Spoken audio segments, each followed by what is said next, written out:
petunjuknya dari pemerintah pusat. Jadi yang pertama adalah orang-orang yang nakes, ya. nakes Jadi dulu, nakes, nakes itu sudah 2 kali, ya. Artinya sudah cukup. Sudah cukup, Ya. ya. Dan ini terbukti di Magetan ini sekarang nakes itu tingkat kekebalannya. kekebalannya tinggi sehingga angkanya terus langsung drop Langsung turun. iya. Ya, dengan adanya vaksin. Alhamdulillah ini menunjukkan bahwa terbukti bahwa vaksin ini mencegah itu tadi ya.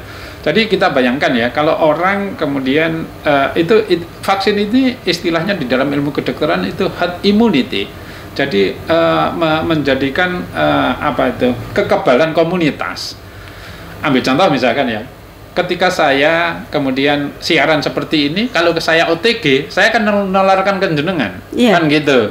Nah, kalau saya sudah divaksin, otomatis kan enggak, kan gitu. Ya, juga demikian juga sebaliknya, kalau jenengan OTG, saya karena sudah divaksin, otomatis saya tidak membawa virus kembali. Nah, ini kemudian yang dinamakan herd immunity, kekebalan komunitas nantinya.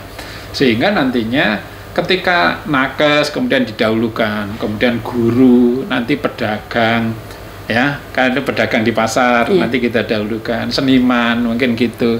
Itu yang nanti mobilitasnya yang memungkinkan untuk menularkan orang lain itu menjadi sangat besar. Itu yang kita dahulukan.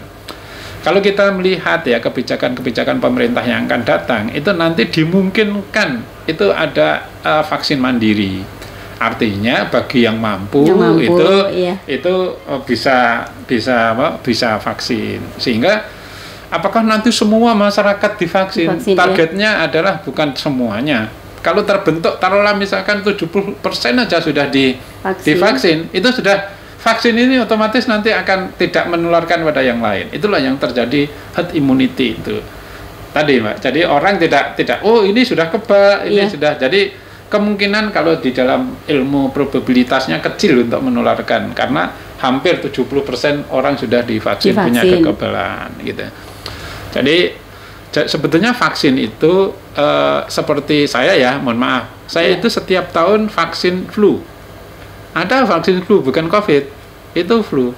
Jadi itu setiap tahun saya. Jadi masa lifetime-nya atau masa berlakunya itu 1 tahun. Jadi saya setiap bulan Maret, ini waktunya vaksin saya. Berarti kalau vaksin flu itu nggak bisa kena flu ya, Pak? Ya, hampir enggak. Jadi kalau misalkan begini, saya sampaikan pada pendengar Magetan Indah ya. Jadi misalkan saya ini maaf, saya itu punya penyakit yang lambung. Saya ini gampang gampang kalau ada makanan ada makanan yang ada misalkan borak atau apa itu langsung sensitif.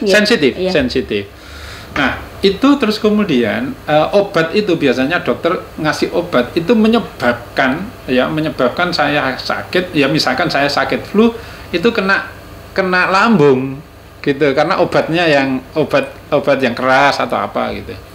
Karena saya yang tahu itu badan saya itu saya analisa kenapa? Oh, penyebabnya karena flu.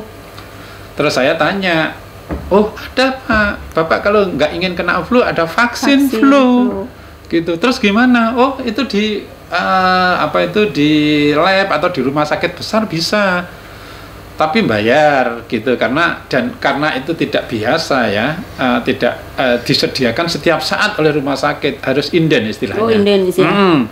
Biasanya 2 minggu gitu, biasanya 2 minggu baru muncul, nanti akan ditelepon, oh ini ada, nanti 2 minggu ke sini nanti divaksin. Karena tidak semua orang membutuhkan vaksin dulu ya. Kalau di negara barat seperti Australia yang saya tahu, seperti Amerika, nakes itu wajib divaksin.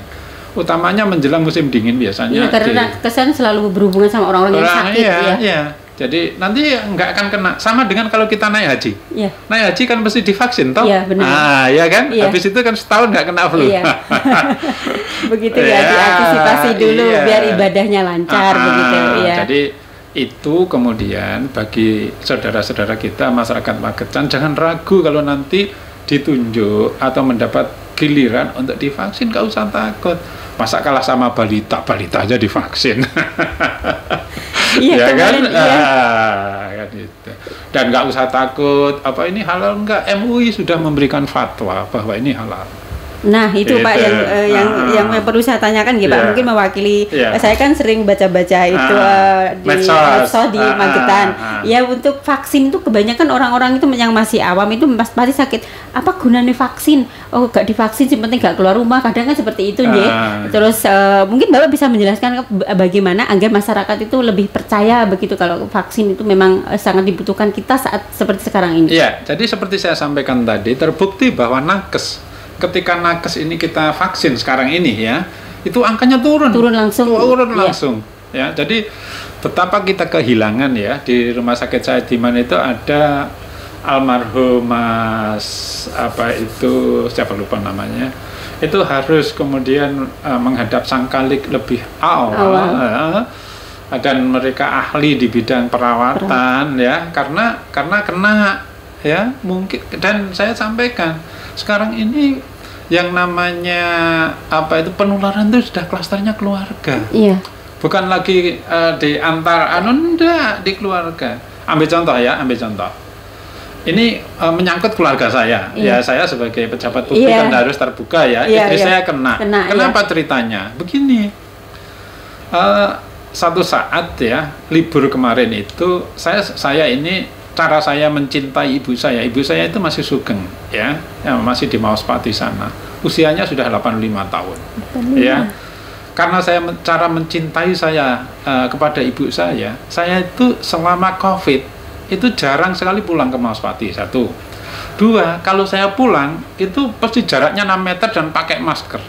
Tidak pernah saya menyentuh ibu saya, enggak pernah saya. Jadi saya hanya dari jauh. Kalau nanti ibu saya sare, saya hanya bilang sama adik saya yang kebetulan tinggal satu rumah. Nanti kalau ibu takon engko Mas tau mau wis nengok gitu. Jadi itulah cara saya. Nah, kebetulan kemarin adik saya yang dari Sidoarjo itu pulang.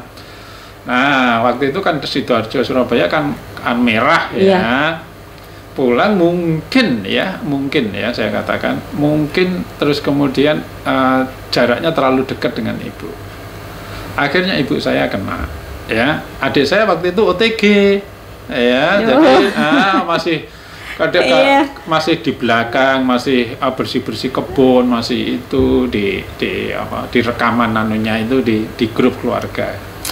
Setelah adik saya pulang kira-kira 4 hari, adik saya yang di sana sakit, panas ya. Ibu saya juga sakit ya. Saya ditelepon oleh adik saya, ibu yang di barat di Mauspati. Mas, ibu gerah gitu, apa muntah-muntah terus, panas gitu. Terus kalimat yang kemudian mengharuskan saya pulang itu kemudian kalimatnya gini, ibu kangen mas, nek sare neng kamare masto. Itu yang kemudian kedodok hatiku gitu lah bahasa Jawanya itu ya. Terus gitu saya terus bilang sama istri saya, Dek, nengok ibu gitu. Terus saya sendirian sama ibunya, nyetir sendiri ke sana. Setelah saya hanya dari pintu aja, Bu, geram nopo gitu, muntah gitu. Wonten rumah sakit, betul rumah sakit deh. Ibu saya cuma mantuk gitu aja. Nah, terus ibunya Nana masih di mobil ngambil barang-barang gitu. Saya terus ke belakang. Nah, pulangnya istri saya cerita, Mas, aku mau mijeti ibu gitu. Nah, gitu ya. Mijeti ibu, terus ibu iso sare angker gitu. Kan bangga ya, terus seneng melihat ibu mertuanya kemudian dipijeti terus tidur. Nah, habis itu ibunya langsung ke Jakarta jemput anak saya yang pulang dari Amerika yang hamil itu. Ya, maunya melahirkan di Surabaya gitu. Nah, kemudian karena dari Amerika harus isolasi kan, ya, tapi nggak sempat ketemu, tapi dada-dada di bandara gitu dari jauh. Nah, ibunya Nana 4 hari nunggu di Jakarta itu, hari keempat panas. Ibunya anak-anak itu periksa di rumah sakit sana penuh rumah sakitnya. Waktu anak saya jemput ke sana, saya sudah menduga karena saya tahu ibu saya sudah positif. Gitu. Langsung berpikiran, nanti kena gitu. Iya, pasti kena ini ibunya Nana gitu. Nah, kemudian setelah saya sampai sana, saya jemput anak saya di hotel karena sudah di swab 2 kali negatif. Saya jemput, saya minta izin sama ibunya Nana. Dek, maaf saya kalau manggil istri kan, Dek, bapak mas tak ya bubuk karo Tanjung, anak saya nomor 2 kan Tanjung Retno Wigati. Tanjung, saya tidur di hotel karena saya tahu saya melindungi anak saya kalau sudah hamil. Ya, jangan sampai dan istri saya ketat, tahu begitu udah panas itu langsung pakai masker, pakai besoknya saya pulang ke jalan darat, ya naik mobil, satu mobil dengan istri saya, tapi tetap pakai protokol kesehatan. Alhamdulillah sampai sini, besok paginya di swab, istri saya positif, saya enggak. Anak saya enggak. Berarti Bapak termasuk kuat ya? Iya, jadi itu terbukti bahwa ketika kita menerapkan protokol kesehatan itu terlindungi semuanya. Nah, oleh sebab itulah selain saya katakan tadi vaksin itu menerapkan protokol kesehatan itu mencegah untuk penularan. Dan saya percaya karena saya ngelakoni, gitu ya. Saya ngelakoni betul. Ya, jadi itulah cara kepada seluruh kalau kita mencintai anak-anak kita, mencintai cucu-cucu kita, mencintai saudara kita, mencintai masyarakat kita, mari kita selain vaksin yaitu menerapkan protokol kesehatan. Insya Allah nanti kita. Ya, Bapak tadi kan sudah cerita tentang keluarganya kalau ibu kena dan semua masyarakat sudah tahu ya Pak. Terkadang masyarakat itu kalau keluarganya kena itu dirahasiakan, dirahasiakan karena istilahnya takut dikucilkan dan lain-lain. Dan saya juga baca Bapak dengan seperti ibu Bapak memberi contoh seperti ini. Ini istri saya kena dan semua masyarakat tahu. Mungkin itu sebagai contoh masyarakat bahwa kalau kita kena COVID jangan disembunyikan karena itu makin berbahaya sama orang-orang di sekitar kita gitu ya Pak. Iya. Jadi apalagi ini kan bukan penyakit yang aib gitu ya, dan ini tidak kelihatan. Tapi kita bisa cegah dengan kalau kita belum dapat vaksin itu bisa dengan. Dan saya ingatkan kembali bahwa saya kembali lagi bahwa penularannya sudah klaster keluarga seperti yang saya cerita tadi. Ya, walaupun di keluarga kita harus tetap melakukan protokol kesehatan. Maaf ya, saya itu kalau di rumah makan gitu sama istri itu tidak lurus, tapi serong kursinya di sini, yang satu di sini nggak apa-apa. Yang memang ini protokol kesehatan yang harus kita terapkan. Sering cuci tangan, sering ini. Jadi ya kita harus sama-sama menjaga di tata kehidupan baru ini. Ya, jadi kalau dulu dianggap lucu, enggak lah. Ya, jadi jangan. Ini memang kita mendapat ujian gitu ya. Kalau kita mencintai anak kita, bapak ibu kita, saudara kita, ya itu caranya sementara ini gitu. Ini memang bukan kita sendiri, seluruh dunia ya Pak. Dunia mengalami gitu. Dan saya juga saya juga menyampaikan juga bahwa seringkali di media sosial gitu ya, di media sosial itu mengatakan ada ngeritik pemerintah begini penanganan COVID.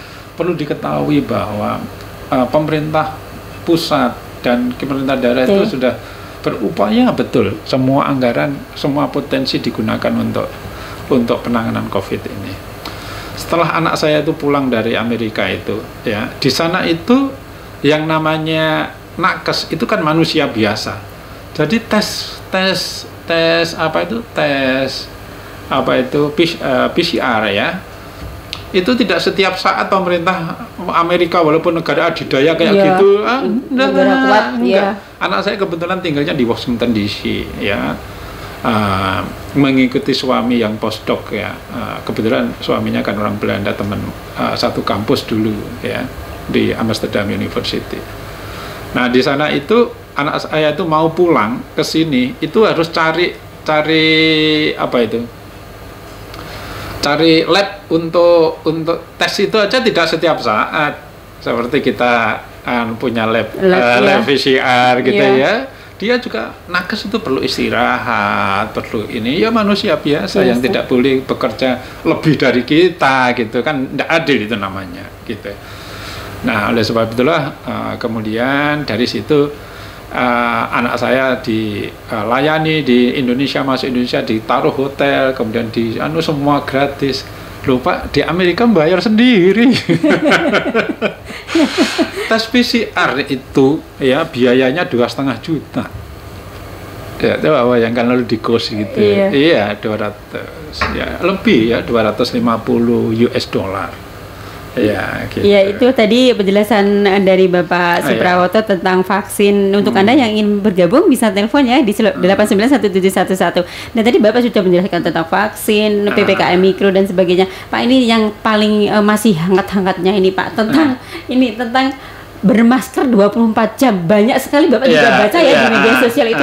Kan mereka kan terus di tahunya itu kan 24 jam enggak jangan dimaknai Bapak mungkin bisa jelaskan jangan dimaknai secara harafiah. Iya, benar. Ya, coba bayangkan ya, di Magetan ini pernah PPKM yang pertama itu yang meninggal selama 2 minggu itu 56 orang dan klasternya sudah keluarga.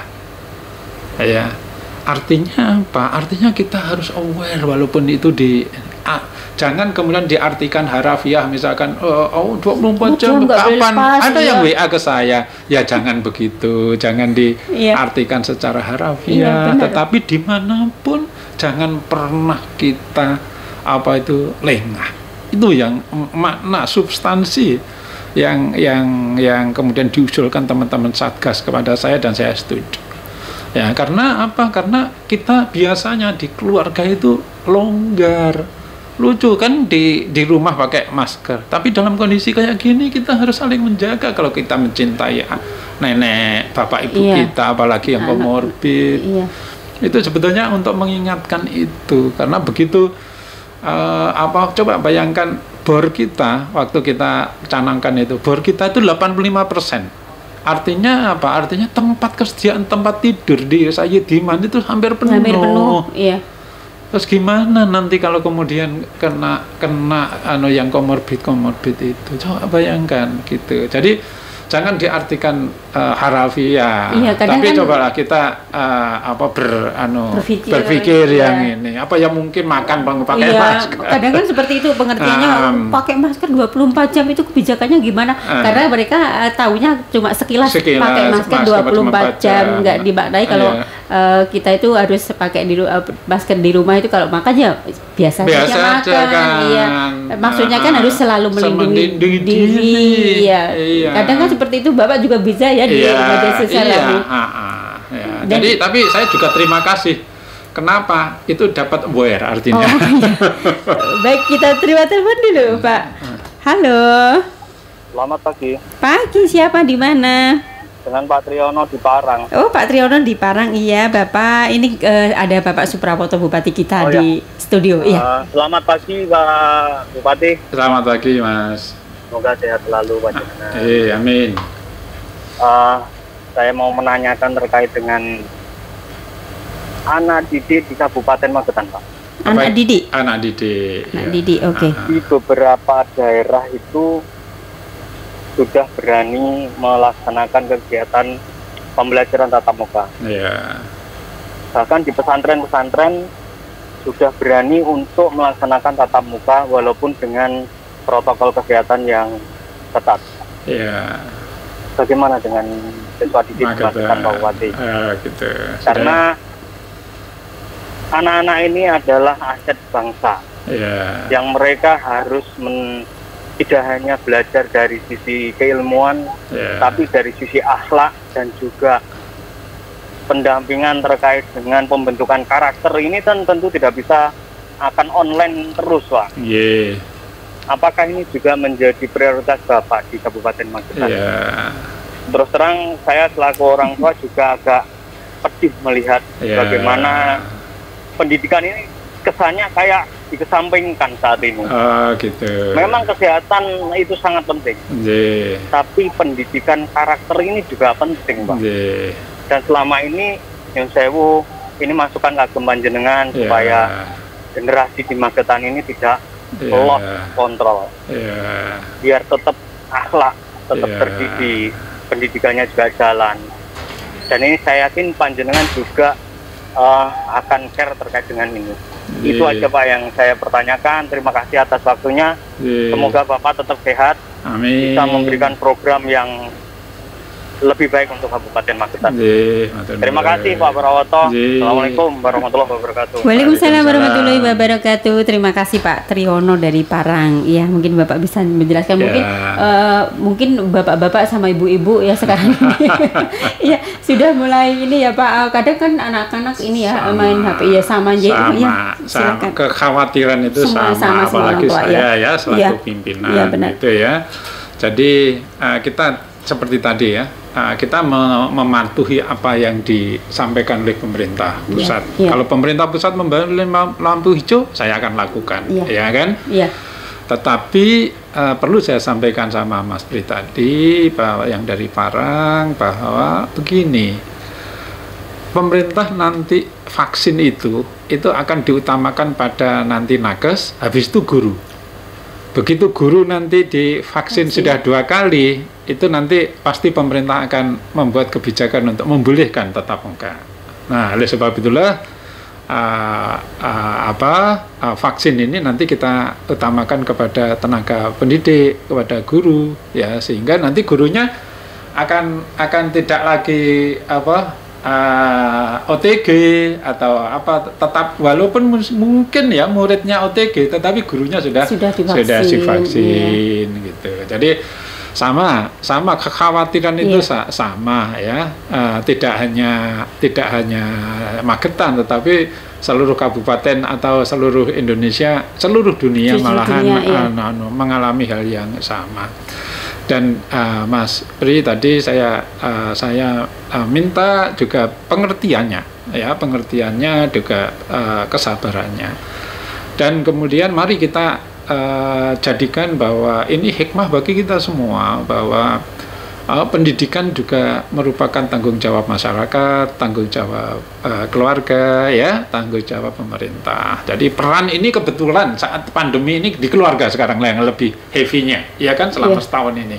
Karena anak-anak sekarang di rumah, kuliah juga daring, ya, semua anunya daring. Nah, oleh sebab itulah ini yang perlu saya sampaikan, pengertian dari semua. Nanti kalau ini kondisinya memungkinkan, pasti nanti kita buka. Ya pasti, kita sendiri juga sebagai pimpinan tidak akan tidak. Saya terus terang aja bahwa pendidikan ini yang utama, ya, baik itu untuk masyarakat maupun keluarga saya. Saya kalau sudah bicara masalah pendidikan, saya sudah tidak. Saya terus terang aja marah sama istri yang kebetulan guru, ya. Kepala sekolah. Ya, itu kalau tidak bertanggung jawab mendidik, atau kemudian bahasa Jawanya kalau anak saya pendidikannya kelendran gitu ya, jangan sampai terjadi. Ya, oleh sebab itu perhatian itu, pendidikan ini menjadi perhatian, ya, salah satu perhatian saya yang utama gitu ya. Seperti kemarin ini nyinggung sedikit ya, saya menginginkan pendidikan Magetan ini maju, termasuk pendidikan tingginya nanti juga ada di Magetan, ya. Insya Allah nanti tahun ini, kemarin saya sudah ketemu Pak Rektor UNESA. ATK itu ya Pak ya, Akademi Teknik Kulit itu. Sudah. Ya. Ini yang Universitas Negeri Surabaya. Nanti akan dibuka di Magetan. Di Magetan juga. Ya. Jadi ada program guru SD, ya, PGSD, ada program olahraga, ada program sains, ya, matematika gitu. Jadi itulah upaya-upaya saya supaya orang-orang Magetan ini tidak lagi mengandalkan. Kalau Pak Jokowi betul mengatakan kita bulan madu terhadap sumber daya alam itu wis sudah selesai. Kita harus menciapkan sumber daya manusianya. Dan itu saya sejak awal sudah saya pikirkan betul. Dan betul, saya sejak awal di pendidikan ini saya mendapat pendidikan karakter. Saya bilang sama guru-guru waktu masih UAN, ya, saya tidak mau anak-anak diajari hal yang nggak baik. Misal UAN diwarai gurune, itu nggak bener. Lebih baik UAN itu biasa tapi dikelola dengan jujur. Jujur, ya. Karena orang Indonesia itu sekarang orang banyak pintar tapi tidak punya karakter, tidak kejujurannya dipertanyakan karena dalam pendidikan seperti itu. Mbak boleh lihat ya, boleh tanya kepada kepala sekolah di Magetan ini. Kalau saya ngangkat camat, ya ngangkat kepala bidang, saya tidak pernah wawancara. Enggak, saya hanya lihat orangnya baik enggak. Saya lihat track recordnya. Oh begitu. Iya. Tapi kalau saya ngangkat kepala sekolah walaupun itu SD, SMP, tanya kepala sekolah ini, tak wawancari sendiri sama Bu Nani. Itu bentuk perhatian saya. Coba bayangkan orang tua menitipkan kepada sekolah untuk dididik. Kalau kepala sekolahnya tidak benar gimana? Oleh sebab itulah kemudian khusus guru kepala sekolah SD walaupun SD, kemudian kepala sekolah SMP yang itu kewenangannya kabupaten, saya wawancarai sendiri walaupun sampai jam 10 malam. Saya ingin menyampaikan visi misi saya bagaimana bertanggung jawab terhadap amanah yang diberikan pada orang tua kepada kita. Ya, jadi boleh tanya, mungkin ya mohon maaf saya bukan bupati lainnya apa ada yang melakukan hal itu wawancara sendiri. Saya kalau camat enggak pernah boleh camat itu ditanya apa pernah diwawancarai mau mengangkat enggak. Saya lihat aja track recordnya. Tapi khusus untuk kepala sekolah walaupun untuk SD, SMP tak wawancarai sendiri. Gitu. Sampai segitunya ya Pak. Iya, itu perhatian saya terhadap pendidikan di Magetan. Gitu. Dan lingkungan harus alhamdulillah kalau kita lihat gitu, sekolah-sekolah saya lihat itu sudah mulai baik, fisiknya sudah mulai diperbaiki di mana-mana. Luar biasa sekali memang. Jadi saya kalau turun ke saya hanya mampir aja di SD gitu, say hello, gimana, ada masalah apa, yang saya tanya mesti masalahnya apa. Apa yang bisa saya bantu? Apa yang bisa ikut saya bantu? Pernah saya, maaf ini saya menyebut ya, SD di itu Sidomukti. Sana Pelausan. Ya, Pelausan. Waktu saya pulang, saya mampir di sana. Anak-anak lagi ngechat, lagi gitu ya, ngecat terus saya mampir gitu aja. Saya tanya, masalahnya apa? Saya tanya gitu. Terus menyampaikan bahwa di sini airnya macet gini-gini. Ya sudah, saya langsung aja habis itu teleponnya BDAM. Ya sudah selesai. Iya. Jadi bupati itu adalah harus menyelesaikan masalah-masalah persoalan. Mestinya tidak seperti itu. Mestinya tidak perlu lah sampai bupati gitu harus turun tangan. Mestinya semua harus mendengarkan apa keluhan dari masyarakat. Yang itu baru gitu di BDAM mau izin apa harus semua harus care. Ya memang Bapak di Magetan sini memang terkenal kalau Bapak masyarakat sekali, kadang sepedaan gitu mampir ke ibu-ibu yang sedang belanja atau mas-mas yang tukang